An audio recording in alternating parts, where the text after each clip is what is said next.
नमस्कार दोस्तों, बात करने वाला है मार्केट के बारे में। जी हाँ दोस्तों, अभी अभी चाइना ने एक और अनाउंसमेंट कर दिया है। 1.4 ट्रिलियन की एक बड़ी घोषणा हमें वहां होती हुई देखने को मिली है।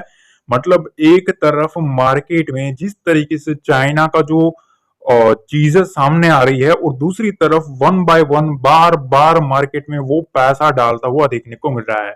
अब चीजें ऐसी है, खबर ये निकल के आ रही है कि चाइना ने 10 ट्रिलियन युआन मतलब 1.40 ट्रिलियन डॉलर, ठीक है, उतना डेप्ट पैकेज की घोषणा करी है। आज अभी थोड़े टाइम पहले ही उन्होंने ये अनाउंसमेंट किया है, और वो लोकल गवर्नमेंट जो है, ठीक है, उसके हिसाब से काम करेगा।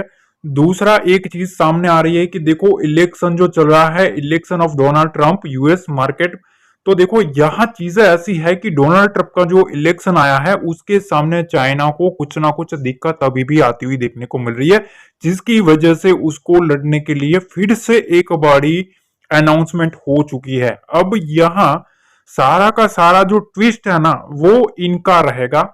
एफआईएस का सारा ट्विस्ट रहने वाला है, क्योंकि अब चीजें ऐसी है कि वन बाय वन, एक बाय एक लॉलीपॉप जो चाइना है वो देती जा रही है, ठीक है। हर एक वीक, हर एक 15 दिन के आसपास जो चाइना है वो वन बाय वन एक अनाउंसमेंट करता जा रहा है, और बार बार जो फंड है वो फंड को रोटेट करवा रहा है। तो अब चीजें ऐसी है कि अब सारा जो खेल है ना, या तो हमारे एफआईएस को यहां मोमेंटम चेज करना आना पड़ेगा, पर ये जो चीज सामने आई है उसने पूरे के पूरे जो मार्केट्स है उसके ऊपर ये इफेक्ट डालेगा। अब देखो यहां कुछ चीजों चीजों को ध्यान देना जरूरी है। अब इसमें इन लोगों ने कुछ चीजें बताई कि चीन ने स्थानीय सरकारों को अपने ऋण को पुनर्वित करने की अनुमति देकर अपनी बीमार अर्थव्यवस्था को मजबूत करने के लिए 10 ट्रिलियन युआन, यानी कि 1.4 ट्रिलियन डॉलर, ठीक है, इतनी योजना को मंजूरी दी है। देखो मार्केट की जो अर्थव्यवस्था है ना वहां काफी बिगड़ी हुई थी, उसको स्टेबल करने के लिए वहां की जो गवर्नमेंट है, ठीक है, उसने अनुमति दी है। साथ ही व्हाइट हाउस में डोनाल्ड ट्रंप की जो आसन वापसी है, ठीक है, वो उनको चिन्हित कर रही है कि संभावित अस्थिर विकास पथ का मुकाबला करने के लिए अतिरिक्त प्रोत्साहन का अनावरण करना जरूरी है। मतलब देखो भाई, ट्रंप भाई साहब जो आया है ना, ठीक है, इनका जो रवैया होता है वो काफी अलग टाइप का रहता है। ऑलरेडी मैंने आपको समझा दिया है कि इनका जो नेचर है थोड़ा एग्रेसिव टाइप का है। मतलब अगर वो डिसीजन भी लेंगे ना तो बहुत ही फास्ट और स्ट्रिक्ट लेते हैं, ठीक है। तो इनका बाकी की देखो एक्सपोर्ट्स में ना इनका रवैया काफी इंपॉर्टेंट रहता है, और चाइना के साथ तो वैसे भी इनका एक अलग ही मूड रहता है। तो गवर्नमेंट ने एक अनाउंसमेंट कर दिया कि भैया एक और घोषणा कर लेते हैं। उसके सामने आज का एक डाटा आ चुका है एफआईएस और डीएस का। अब आज के दिन इन लोगों ने फिर से कुछ बेचा है। कितना बेचा है? तो आज इन लोगों ने 3400 करोड़ के आसपास की सेलिंग करी है एफआईएस ने, ठीक है। आज के मार्केट की बात कर रहा है। उसके सामने डीआईएस ने ना आज के दिन छोटा खरीदा है, 1740 करोड़ के आसपास की खरीदारी देखने को मिली है। अब यहां ना एक चीज आप नोटिस करो, चीज यह है, पिछले 2-3 ट्रेडिंग सेशन में अगर आप जाएंगे तो आपको एक चीज नोटिस करने को मिलेगी कि एफआईएस जो बेच रहे हैं ना, जितना बेच रहा है उससे कम डीआईएस जो है वो खरीद रहा है। अगर आप पिछला डाटा देखेंगे तो जितना एफआईएस बेचते थे ना, मतलब सपोज 5000 करोड़ का बेच दिया, तो या तो ये 5000 करोड़ के ऊपर की खरीदारी कर लेते थे, या तो ऑलमोस्ट स्टेबिलिटी कर लेते थे, 4500 करोड़ इस टाइप की खरीदारी कर लेते थे, ठीक है। अभी क्या हो रहा है, मार्केट में आधी बाइंग आ रही है। मतलब अगर यहाँ 1000 करोड़ की सेलिंग होती है तो उसके सामने 500 करोड़ की ही खरीदारी करते हुए डीआईएस देखने को मिल रहा है, ठीक है। तो ये चीज ध्यान रखना।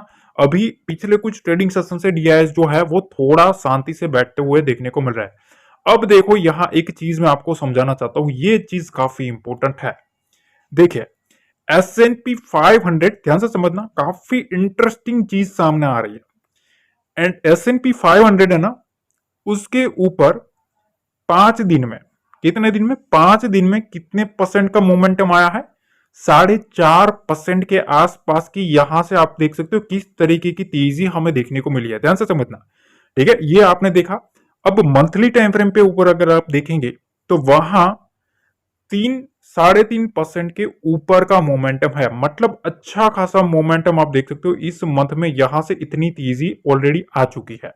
डाउ जोन्स पर भी अगर आप देखेंगे ना तो यहां एक मंथ में ऑलमोस्ट 4% की तेजी है, 1600 पॉइंट की मोमेंटम यहां डाउ में आई है। ठीक है, अब देखो ये डाटा जो है ना, ये निफ्टी और डाउ को मैंने कंपेयर किया है और उसमें हमें एक डाटा सामने आ रहा है।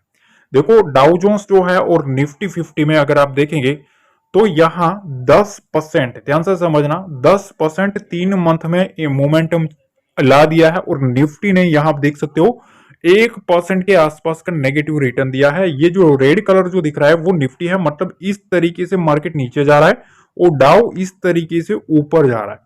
ठीक है ना, ये चीज है। तो यहां से हमारा जो नेगेटिव मार्केट है वो इस तरीके का सिनेरियो है। उसको मैंने ना चाइनीज मार्केट के साथ कंपेयर किया। ठीक है, यहाँ डाउ को चाइना के साथ CSI 300 का जो इंडेक्स है उसके साथ अगर हम कंपेयर करें 3 मंथ में, तो यहाँ आप देख सकते हो अमेरिकन मार्केट ने 11% की तेजी देखने को मिली है 3 मंथ में, रिटर्न इतना दिया है। और चाइना का मार्केट है ना उसमें 23% का रिटर्न है 3 मंथ में। आप समझ सकते हो किस तरीके की वहां मतलब चाल देखने को मिल रही है। तो यहां चीजें ये है, देखो यहां से ये जो लाल कलर की जो आपको रेड कलर की जो लाइन है ना वो यहां से आपको देख सकते हो, यहां से क्रॉस ओवर होता हुआ देखने को मिला। तो ये जो डाउ जोन्स है यूएस मार्केट इस तरीके से स्टेबिलिटी 10% के आसपास का रिटर्न था और इसने उससे 3 गुना रिटर्न कर दिया है चाइनीज मार्केट ने। तो चाइनीज मार्केट का जो रिटर्न है अभी आप देख सकते हो किस तरीके का मोमेंटम चल रहा है। तो चीज ये है कि अब FIS जो है ना ऑलरेडी देखो 30% रिटर्न कोई मजाक की बात नहीं है, वो भी 3 मंथ में। ठीक है ना, 3 महीनों में 30%, यानी आप समझ लो अभी पूरा 1 साल बाकी है। और आपको पता है हमारे जो इंडिया में भी काफी निवेशक है जो दिग्गज, उन्होंने भी कुछ ना कुछ अपना जो पोर्टफोलियो था उसमें कुछ ना कुछ इन्वॉल्वमेंट जो था वो चाइनीज स्टॉक में रख दिया था। ठीक है, हम नाम नहीं लेंगे पर आपको पता है ऑलरेडी काफी स्टेटमेंट आए थे कि भैया चाइनीज स्टॉक्स में उन लोगों ने भी अपना पोर्टफोलियो डाला हुआ है। ठीक है, तो कहीं ना कहीं अभी भी जो मार्केट की जो स्टेबिलिटी है ना वो अब इनके ऊपर है कि अभी तक मार्केट में वो कितनी लिक्विडिटी जो है मार्केट से वो यहां से निकाल के यहां डाल रहे हैं। ठीक है, चाइना में जा रहा है, कितने लिक्विडिटी लेते हैं ये लोग, ये काफी इंपॉर्टेंट है। क्योंकि यहां देखो अगर हम 3 मंथ का निफ्टी का रिटर्न भी देखें ना तो यहाँ 1% से कम है। ठीक है, यहां सब देख सकते हो 1% के आसपास का नेगेटिव रिटर्न आया हुआ है। और वहां अगर आप ये देखें कि भैया CSI 300 का जो रिटर्न है ना भैया 30% का रिटर्न देखने को मिला है। तो बेसिकली चीजें ये है कि यूएस मार्केट, ठीक है, और चाइनीज मार्केट, सारा खेल जो है ना अब इन दो कंट्रीज का है, सारा चीजें अब इनका ही है। अगर इनको प्रॉफिट बुकिंग भी देखो, एक किसी एक चीज के ऊपर भी प्रॉफिट बुकिंग आई ना तो हमारे लिए अच्छा रहेगा। अदरवाइज भैया यहां से पैसा निकल रहा है और वहां जा रहा है। पर एक चीज मैं बता देता हूं, पैनिक मत करना। ठीक है, जब तक जो निफ्टी है ना ये एक इंपोर्टेंट लेवल को तोड़ता नहीं है, एक इंपोर्टेंट स्ट्रक्चर बन रहा है, आपको पता है जो हेड एंड शोल्डर टाइप का जो निफ्टी में स्ट्रक्चर बन रहा है, ठीक है, उसको ब्रेक डाउन तो कर दिया है पर बार बार उस रेंज को होल्ड कर रहे हैं। जब तक मार्केट, हम एनालिसिस कर लेंगे, डोंट वरी, और सैटरडे संडे के आसपास मैं आपको वो भी बता दूंगा ताकि जो लॉन्ग टर्म जो है ना, लॉन्ग टर्म वाले, शॉर्ट टर्म वाले, उनको भी पता चल जाएगा कि भैया अब हमें कहाँ तक की गिरावट आ सकती है। ठीक है, तो ये चीजें होती है। तो काफी कुछ अपडेट्स निकल के आ रही है। एक चीज और बताना चाहता हूँ, देखो यहां तक आपने देख लिया और इस चैनल के ऊपर जाओगे ना तो वहां एक हमारा दूसरा चैनल मिलेगा। ठीक है, उस मार्केट मेंटर को सब्सक्राइब कर लेना। ठीक है, क्यों? क्योंकि वहां आपको लाइव में आपके सारे सवाल जवाब दिए जाएंगे। तो अगर आपको कोई भी क्वेश्चन भी होगा तो वहां आपको खबर मिल जाएगी कि हाँ भैया ये सिनेरियो बन सकता है, ये चीजें होने की संभावनाएं है, आपको ट्रेडिंग में काफी हेल्प मिल जाएगी। तो वहां आपको सब्सक्राइब जरूर कर लेना है। अब देखो चीजें तो ऐसी है, अब देखे ना, चीज यह है कि FIS क्या करता है। ठीक है, बार बार पैकेज लाना वो बड़ी चीज नहीं है, पर उस पैकेज को फिर स्टेबिलिटी के साथ होल्ड करना काफी बड़ी चीज है। मार्केट में बार बार पैसा चाइना डाल रहा है, हमारे इंडियन मार्केट से पैसा निकल रहा है, ये चीज है। पर अब चाइनीज मार्केट जो है उसको होल्ड करना भी जरूरी है। ऑलरेडी 30% का रिटर्न ऑलरेडी दे चुका है मार्केट। ठीक है, तो जब कभी भी अब देखना यह है कि एफआईएस जो है वो प्रॉफिट बुकिंग करता है कि नहीं। ठीक है, कहां तक की प्रॉफिट बुकिंग करता है, कब करता है, सारा खेल उसी का रहेगा। उसके बीच में जो डीआईएस है वो डीआईएस नीचे की साइड से माल उठाते हुए देखने को मिल रहा है, पर डीआईएस का भी हाथ थोड़ा थोड़ा अभी रोकता हुआ देखने को मिल रहा है। मतलब जो मोमेंटम चेज कर रहे थे 5,000 करोड़ 8,000 करोड़ के आसपास का, उससे थोड़ा कम खरीद रहे हैं। तो अभी थोड़ा ना एक इंपोर्टेंट लेवल के पास थोड़ा वेट करना चाहिए।